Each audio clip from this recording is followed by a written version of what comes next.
Saudara-saudara,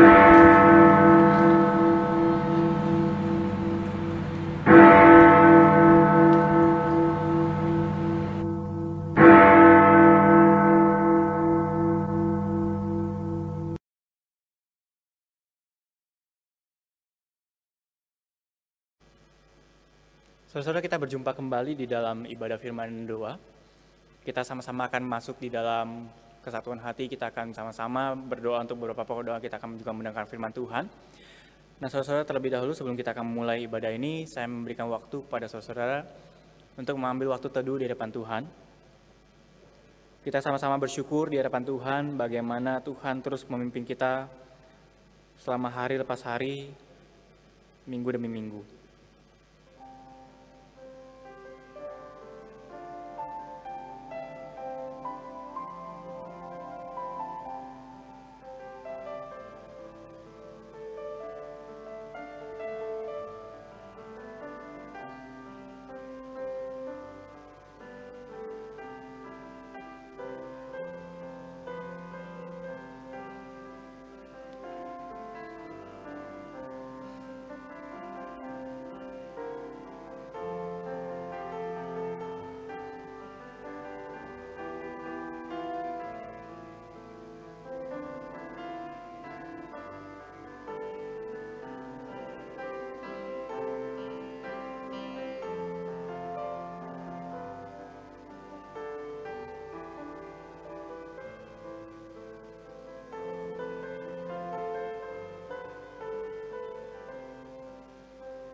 Amin. Saudara, kita tahan henti-hentinya akan tetap memuji nama Tuhan. Dan saudara, kita juga akan naikkan pujian dari KPPK nomor 10, Nobatkanlah Raja, karena hanya Dialah Raja segala raja.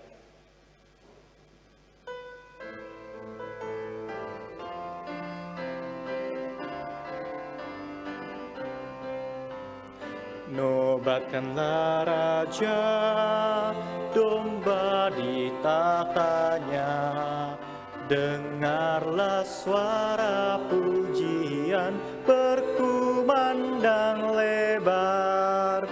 Bangunlah jiwaku, bersorak dan puji Kristus yang mati gantiku selama. Bait yang kedua, nobatkanlah Raja, Tuhan Sang Pengasih.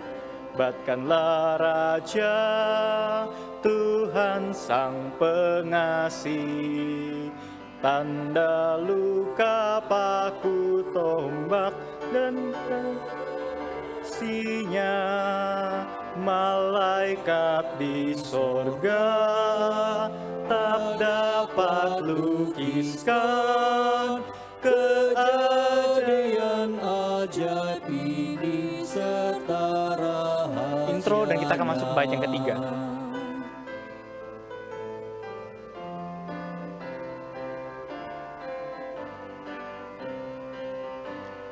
Nobatkanlah Raja, Tuhan kehidupan, yang mengalahkan kuasa maut dan menyelamatkanku. Pujilah padanya, kan segala rahmatnya, dan mati itu menebusku, beri hidup yang kekal. Mari kita akan masuk di dalam doa. Tuhan, terima kasih karena kebaikan-Mu semata Tuhan dan kasih karunia-Mu saja Tuhan, yang boleh terus memimpin kehidupan kami. Bahkan kami ada sebagai kami ada pada hari ini Tuhan. Ini semua juga karena anugerah daripada Tuhan. Kami bersyukur ya Tuhan atas kesehatan yang Kau berikan bagi kami.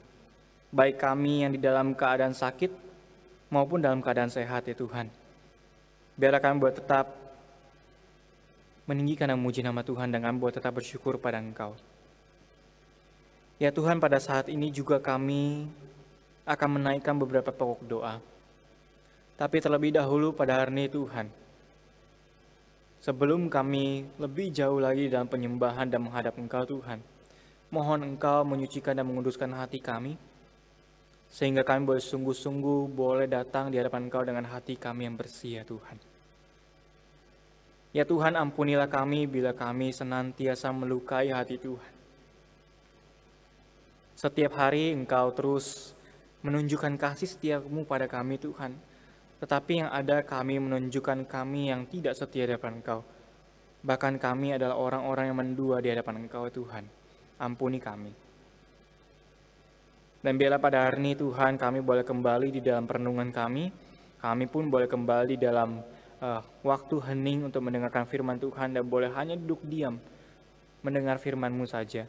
Dan biarlah firman-Mu ini Tuhan boleh menguatkan kehidupan kami, mengubahkan kehidupan kami, bahkan boleh menegur kehidupan kami, dan kami pun dapat berlaku seperti yang Engkau kehendaki Tuhan. Terima kasih Tuhan, kami sebentar juga akan naikkan pujian kembali, dan kami akan mendengarkan firman Tuhan. Kiranya Engkau berkati kami, berikan kami hati yang tenang di hadapan Engkau, dan kami boleh sungguh-sungguh meletakkan semua kekhawatiran kami di dalam tangan-Mu. Hanya di dalam nama Tuhan Yesus Kristus saja kami berucap syukur. Amin. Saudara-saudara, sebelum kita akan mendengarkan firman Tuhan, mari kita juga akan naikkan pujian di dalam KPPK yang nomor ke-144, Firman Hidup. Kita akan nyanyikan 3 bait, kemudian bait yang kedua dan ketiga ada interlude.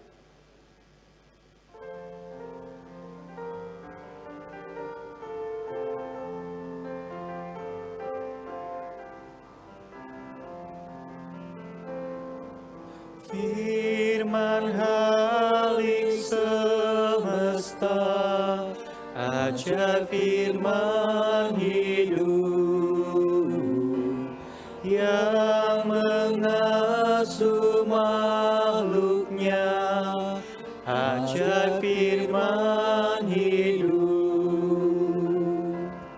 bimbingannya tepat bagi orang sesat, firman indah, firman ajaib, firman yang beri hidup,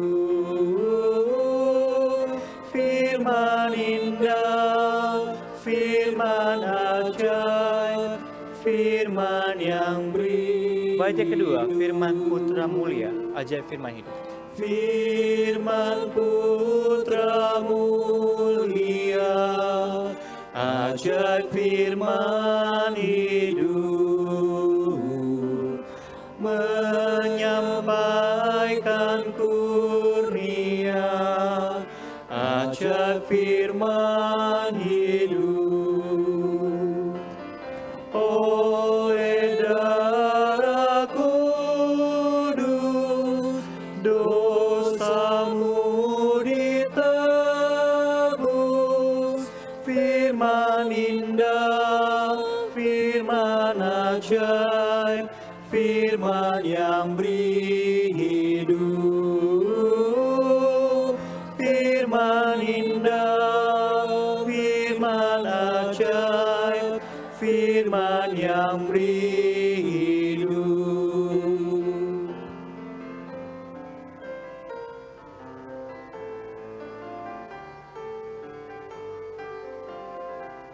Bait yang ketiga, beritakanlah Injilnya.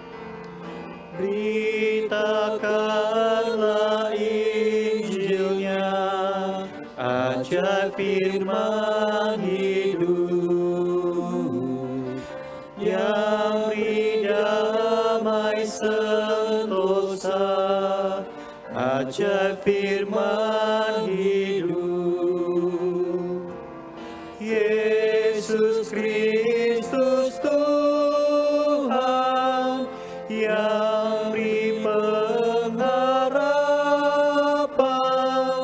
firman indah, firman ajaib, firman yang beri hidup,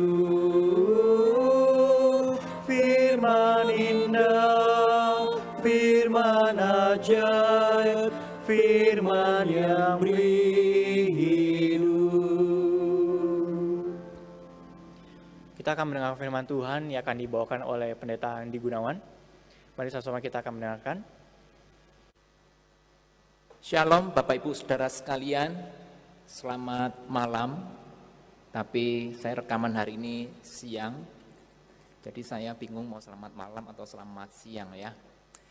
Saudara kasih Tuhan, semoga Tuhan terus menyertai kita dan kita diberikan damai sejahtera di dalam menjalani masa-masa pandemi kita, dan kita menjalaninya dalam sukacita juga.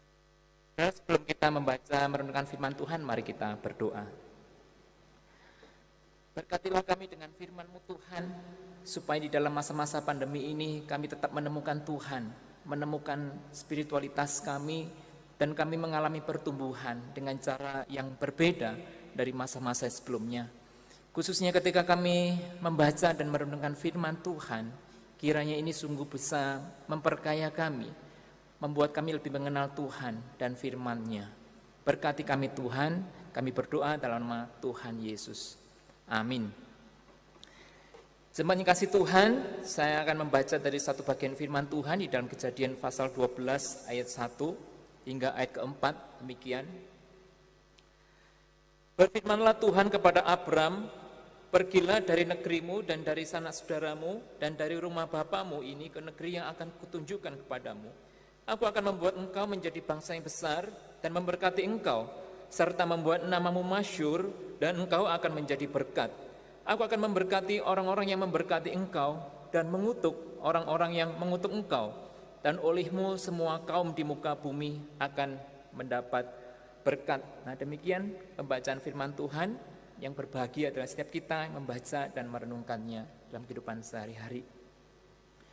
Nah, saudara yang dikasihi Tuhan, rupanya pandemi COVID-19 ini memunculkan banyak hal baru dalam kehidupan kita. Tidak sedikit dari kita yang punya aktivitas baru, punya kebiasaan baru, punya usaha yang baru, yang dulunya tidak berpikir mau usaha buka catering atau jualan makanan, jadi mulai banyak berjamuran ya, orang-orang jualan makanan. Dan juga memunculkan hobi-hobi baru. Ya, barangkali kena lockdown di rumah terus membuat orang merasa sedikit stres, merasa sedikit kurang begitu nyaman, lalu melakukan hal-hal yang baru. Nah, salah satunya saya, saudara kasih Tuhan, saya punya hobi baru sekarang. Saya sekarang senang foto-foto. Nah, ketika saya belajar tentang foto-foto, saudara, ada satu istilah yang namanya POI. Ya. POI itu singkatan dari Point of Interest. Jadi untuk menilai sebuah foto itu bagus atau tidak, dilihat apakah hasil fotonya ada point of interest. Adakah sesuatu yang poin yang menarik dari sebuah foto. Entahkah itu hal-hal yang biasa, rumput kering, rumput basah, tanah, atau mungkin hanya awan, atau bunga, atau semut, atau daun kering, itu bisa dijadikan point of interest, walaupun hanyalah benda-benda yang sederhana. Tapi itulah cara bagaimana menyajikan hal yang sederhana menjadi sesuatu yang interest, sesuatu yang menarik. Nah, point of interest ini harus menjadi sesuatu yang outstanding, sesuatu yang menonjol, sesuatu yang dikuatkan. Sementara yang lain harus dilemahkan, harus diredupkan, harus dibelurkan, dan lain-lain. Nah, saudara yang kasih Tuhan, gereja di dalam masa pandemi, coba kita berpikir, apakah gereja ini masih menjadi sesuatu yang punya point of interest? Apakah ada sesuatu yang menarik di dalam diri gereja? Apakah gereja masih diminati di dalam masa-masa pandemi ini? Apakah gereja masih mendatangkan kekaguman dari dunia? Atau lebih tepatnya mungkin pertanyaan saya adalah, apa sih yang seharusnya menjadi point of interest-nya gereja?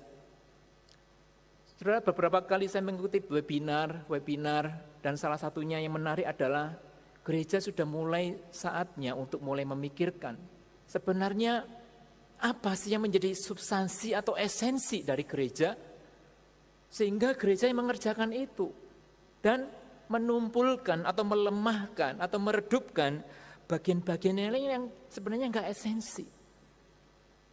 Ini menarik sekali. Nah, saudaraku, dulu gereja yang berhasil itu dikatakan yang pertama pengunjung.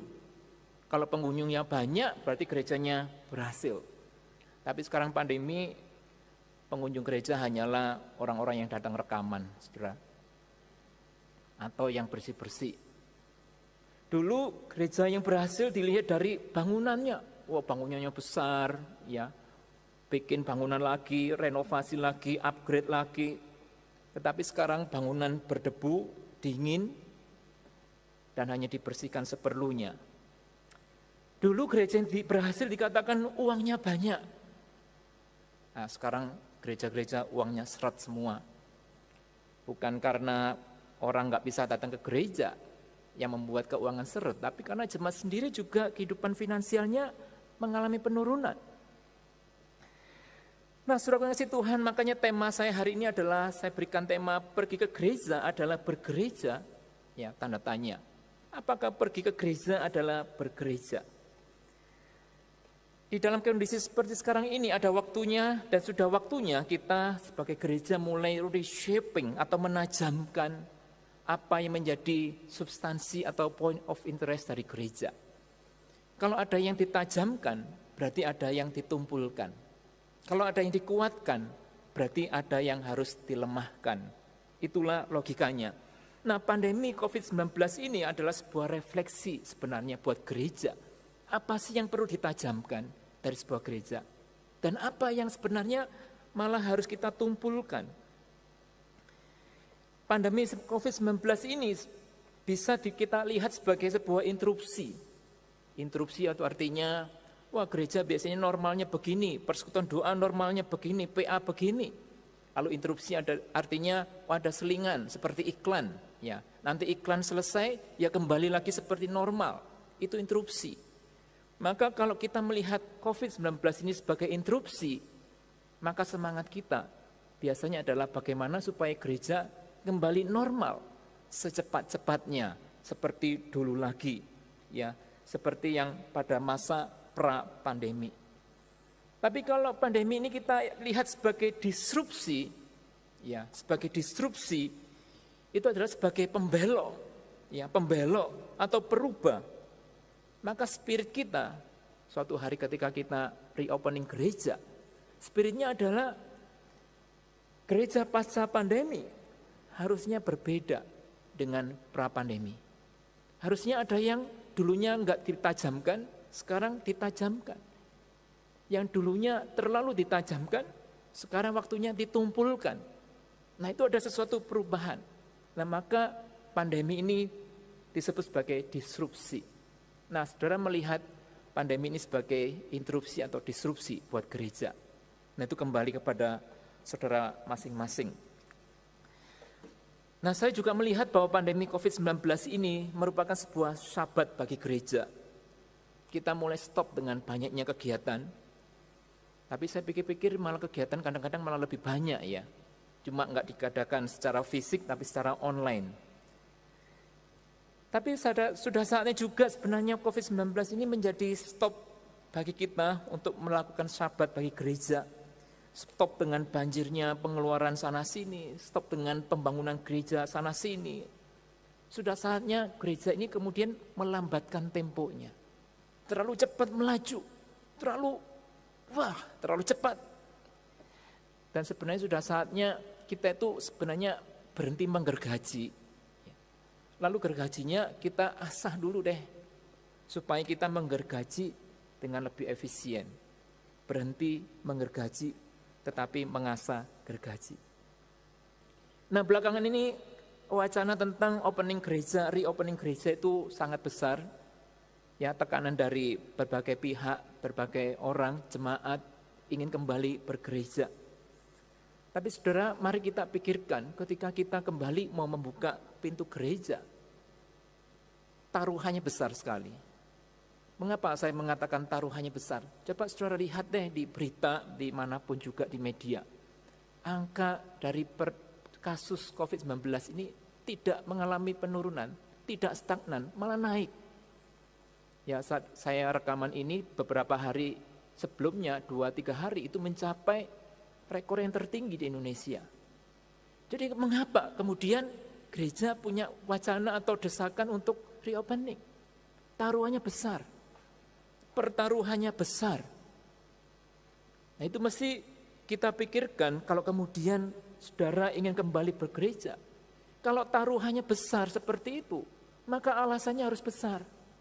Ya, kalau alasannya sekedar misalnya finansial yang tidak memberikan jaminan, kalau kebaktian onset kemudian finansial meningkat, itu terlalu lemah alasannya. Atau mungkin alasannya hanya, oh saya ketemu, pengen kangen ya, saya kangen sama ini itu ya, saya kangen sama pendeta saya kangen sama majelis saya, ya saya kangen sama teman saya. Rasanya ya boleh-boleh saja sih, sah-sah saja kita punya alasan kangen. Saya juga kangen sebenarnya, ya suasana, situasi gereja pra-pandemi. Tetapi kembali taruhannya besar. Taruhannya besar, apakah kita siap dengan harga yang harus dibayarkan? Nah, makanya pada hari ini saya hendak mengantar saudara untuk memikirkan sebenarnya alasan kita bergereja. Mengapa gereja? Apa itu gereja? Dan apa itu hakikat gereja? Dan hari ini, khotbah saya hari ini bukan memberikan jawaban, tetapi justru saya mau memberikan pengantar untuk saudara-saudara berefleksi. Nanti di dalam PA malam kita akan mendiskusikan hasil refleksi saudara-saudara, kita memperkaya satu sama lain. Dan refleksi ini adalah tentang apa menurut saudara makna dari gereja, tujuan dari gereja. Apa tujuannya? Nah, saya tidak meminta saudara memiliki jawaban, karena respon itu tidak selalu jawaban. Respon juga bisa berupa kegelisahan atau pertanyaan. Dan saya secara pribadi berpikir bahwa kehidupan ini akan lebih menarik kalau punya banyak pertanyaan daripada punya banyak jawaban. Dengan kita punya banyak pertanyaan, hidup itu layak untuk dieksplorasi. Nah, saudaraku, saya akan mencoba menginputkan satu hal penting di dalam firman Tuhan yang akan menolong kita, menghantar kita pada refleksi tersebut. Nah, saudaraku, mengapa Allah memilih orang-orang tertentu, ya katakanlah gereja, untuk menjadi umatnya? Saya berkaca atau berefleksi dari beberapa tokoh, misalnya Abraham.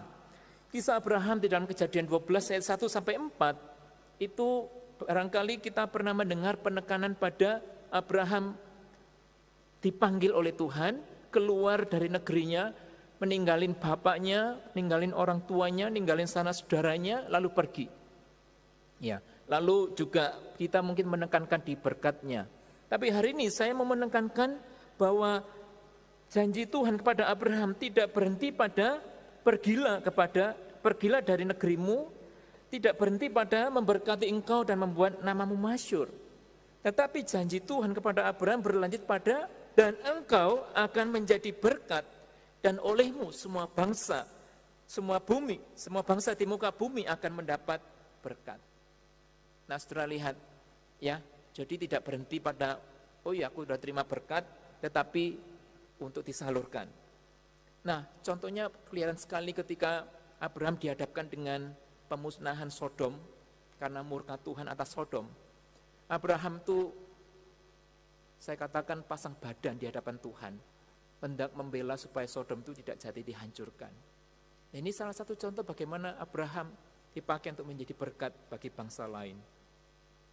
Lalu juga Abraham menyalurkan berkatnya ketika dia menjadi berkat bagi Hagar.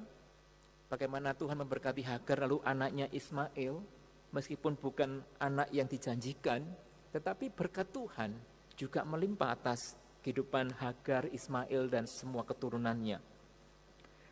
Lalu Yakub, cucu dari Abraham, ini juga dipakai oleh Tuhan menjadi berkat bagi Laban. Ketika dia diusir karena bermusuhan dengan Esau, lalu dia diusir, lalu dia tinggal bersama Laban. Wah, sejak Yakub tinggal di rumah Laban dan mengelola kambing domba ternaknya, wah itu usaha maju ya, ternaknya semakin banyak, berlipat-lipat kali ganda. Lalu yang paling jelas adalah kisah Yusuf. Yusuf ini kisahnya begitu unik, dan ketika dia dijual ke Mesir, sudah lihat bahwa Tuhan memakai Yusuf ini menjadi berkat. Yang pertama kita kelihatan dari bagaimana Yusuf menjadi berkat bagi Potifar. rumah tangganya atau seluruh kehidupan keluarganya, tempatnya dia tinggal menjadi begitu lancar, begitu baik, terkelola dengan baik. Berkat siapa? Yusuf. Jadi Tuhan memberkati Yusuf supaya Yusuf menjadi berkat bagi Potifar. Lalu kita juga melihat bagaimana dia menjadi berkat bagi kepala penjara diringankan tugasnya karena keberadaan Yusuf. Lalu bagaimana Yusuf juga menafsirkan mimpi dari Raja Mesir, sehingga bangsa Mesir dengan bangsa-bangsa sekitarnya diselamatkan dari kelaparan. Berkat Yusuf.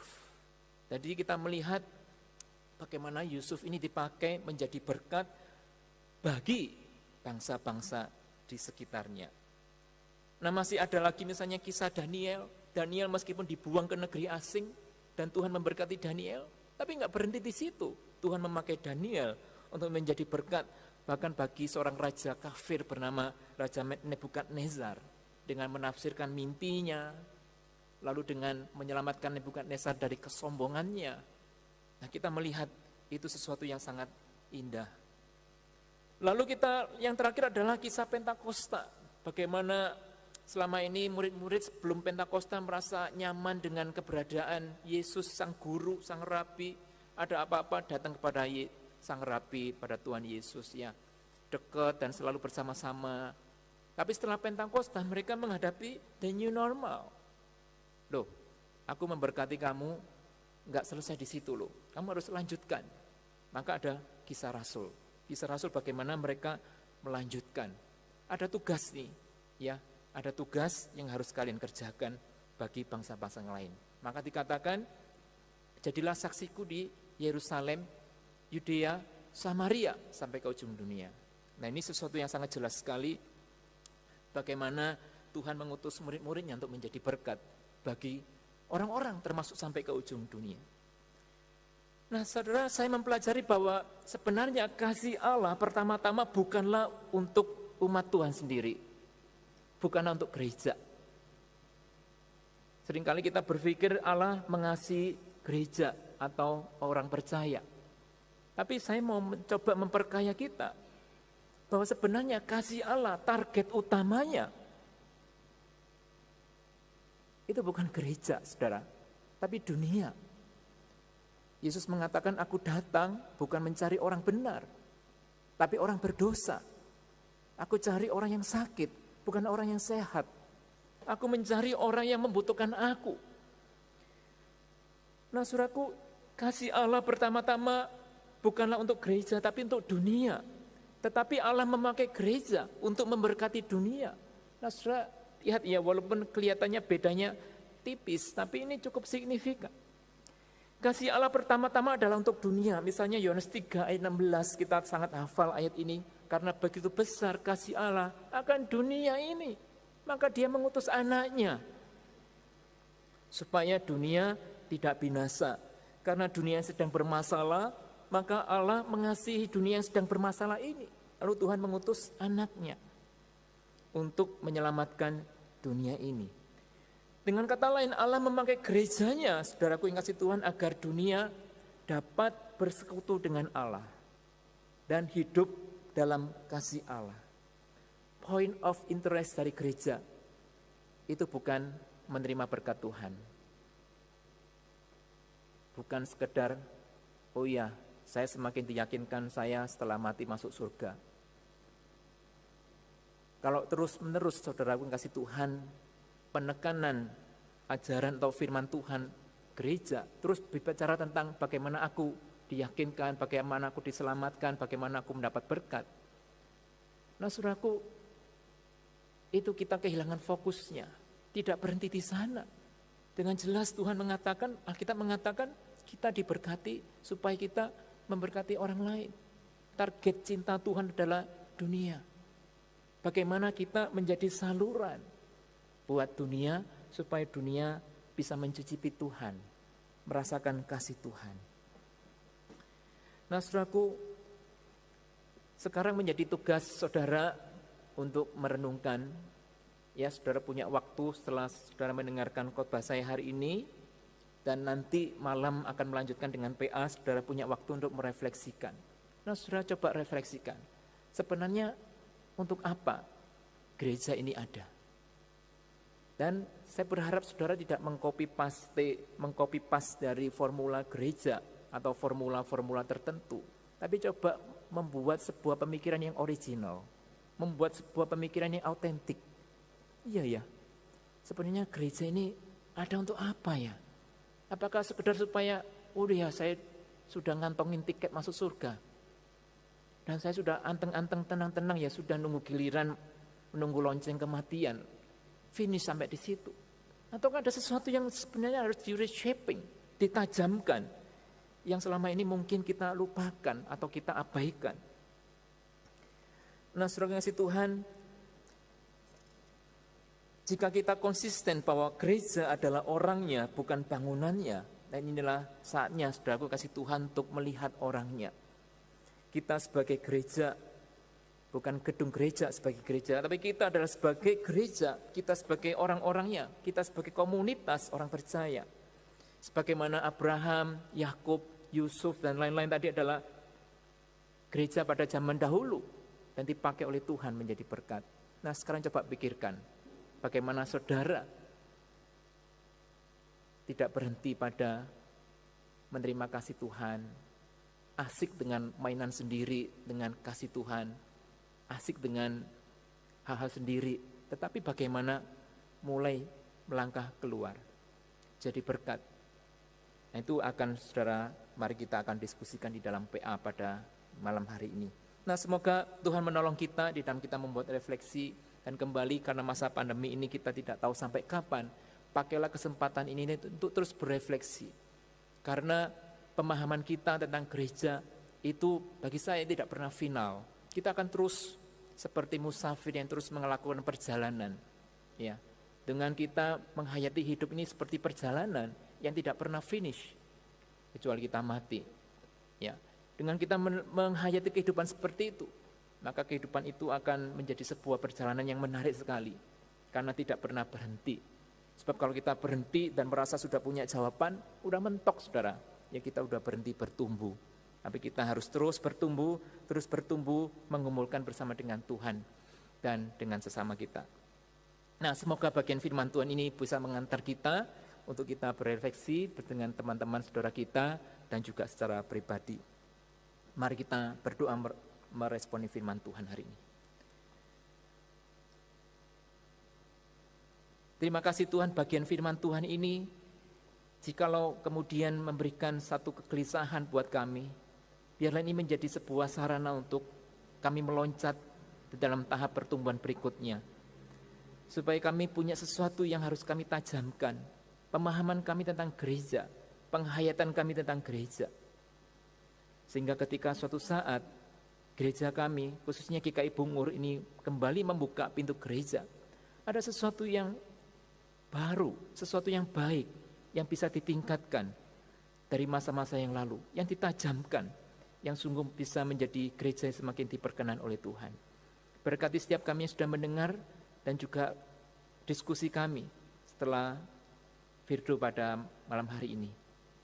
Kau yang memberkati kami Tuhan, kami menaikkan doa kami hanya dalam nama Tuhan kami Yesus Kristus. Amin.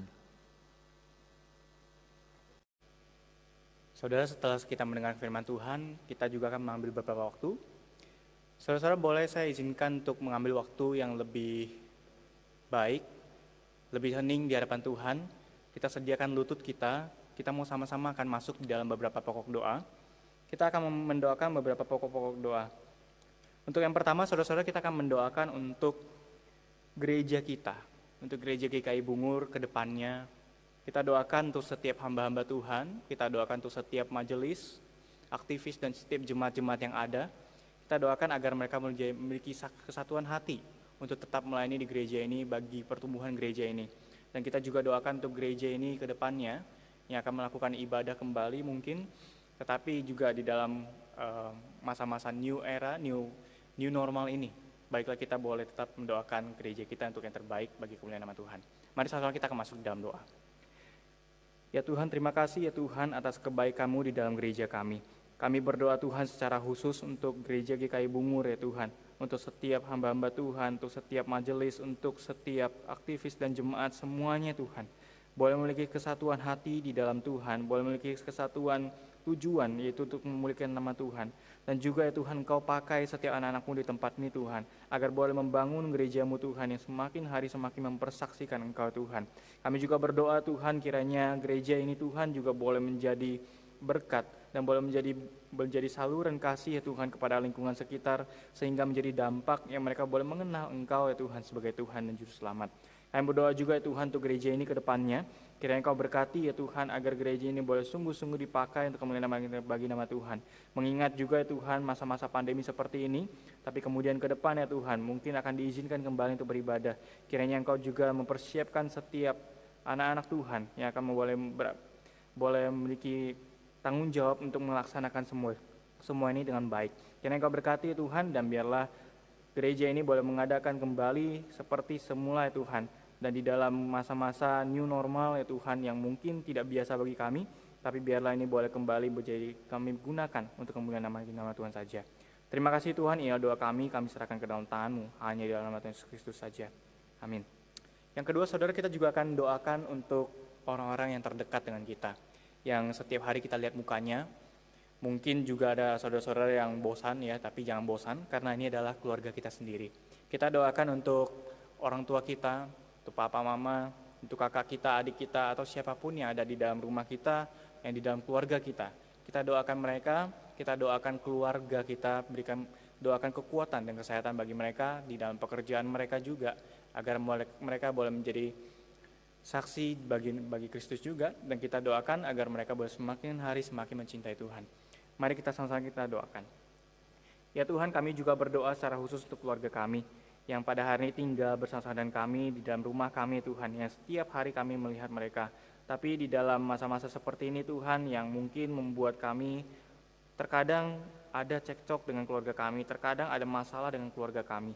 Tetapi ya Tuhan, biarlah di dalam relasi kami Tuhan pada hari ini boleh tetap menjadi kebaikan bagi nama Tuhan, dan kami pun boleh kembali saling mengasihi ya Tuhan di dalam satu keluarga. Karena inilah pelayanan Tuhan di dalam keluarga yang Kau titipkan bagi kami, dan biarlah kami pun boleh menampakkan kasih Kristus di dalam keluarga kami. Secara khusus juga kami berdoa untuk papa, mama, untuk kakak, adik semua ya Tuhan. Kiranya Kau berkati mereka baik di dalam pekerjaan mereka ya Tuhan. Kiranya boleh di dalam pekerjaan yang apapun yang mereka lakukan, mereka boleh tetap melakukannya dengan sukacita di dalam Engkau Tuhan. Baik juga pekerjaan yang mungkin di dalam keluarga kami ada yang terhenti, ataupun di dalam pendapatan yang semakin hari semakin kecil ya Tuhan. Tapi biarlah kami boleh tetap bersyukur dan bersukacita karena semua hal ya Tuhan telah Engkau jadikan di dalam keluarga kami.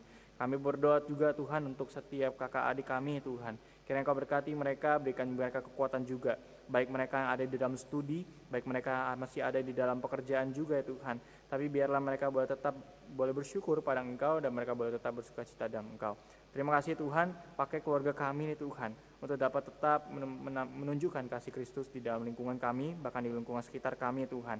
Terima kasih Tuhan, kami serahkan ke dalam tangan-Mu hanya dalam nama Tuhan Yesus Kristus saja. Amin.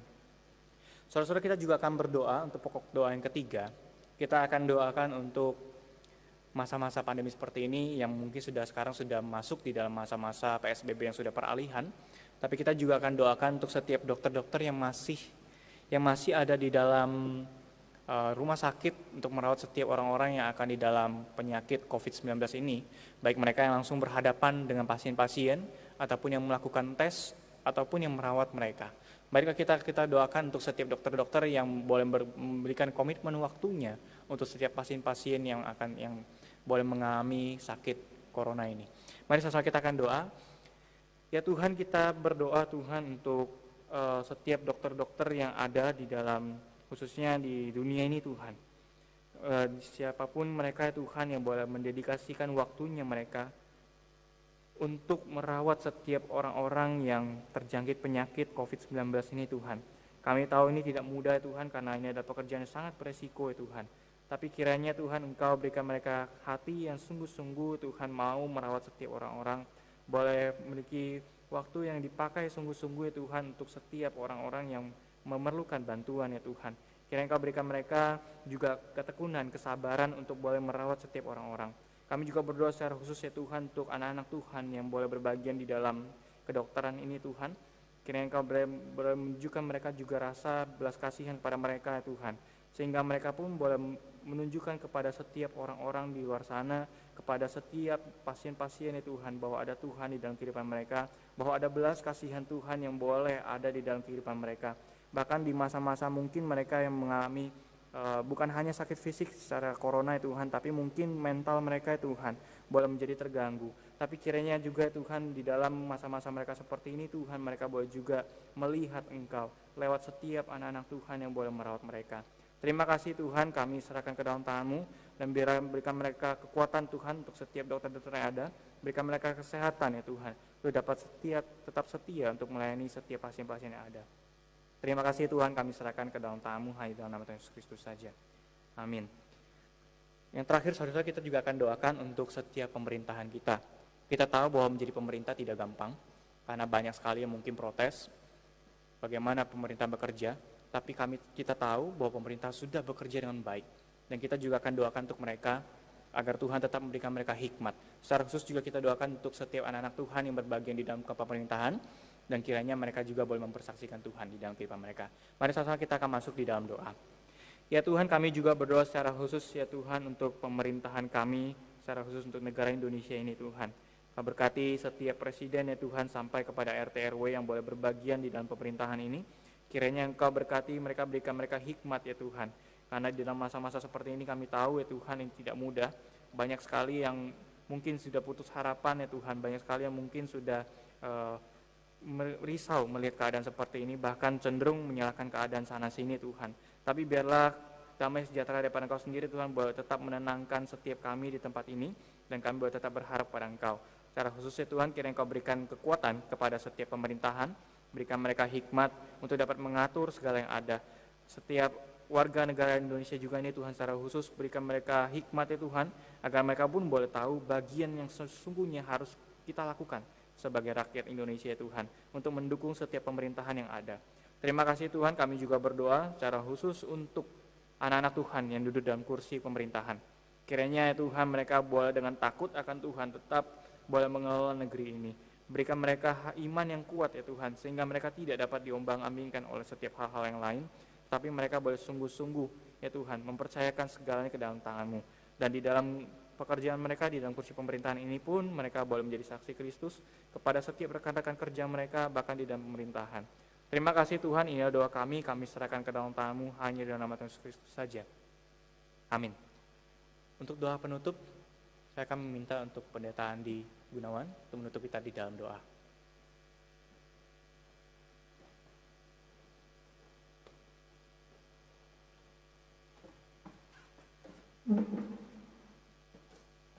Mari kita menutup persentuhan firdo kita hari ini dalam doa. Terima kasih Tuhan untuk bagian yang sudah kami kerjakan hari ini. Semoga Tuhan terus memberkati kami dan menjadikan kami selalu berkat bagi dunia di mana Engkau mencintainya. Saudara kasih Tuhan, terimalah berkat Tuhan, kiranya kasih dari Allah Bapa, anugerah dari Yesus Kristus, dan kiranya persekutuan, penghiburan, kekuatan dari Roh Kudus selalu menyertai saudara sekalian dari dulu sekarang sampai selama-lamanya. Amin. Bapa, terima kasih. Bapa, terima kasih. Bapa, terima kasih. Bapa di dalam surga, puji terima kasih. Amin.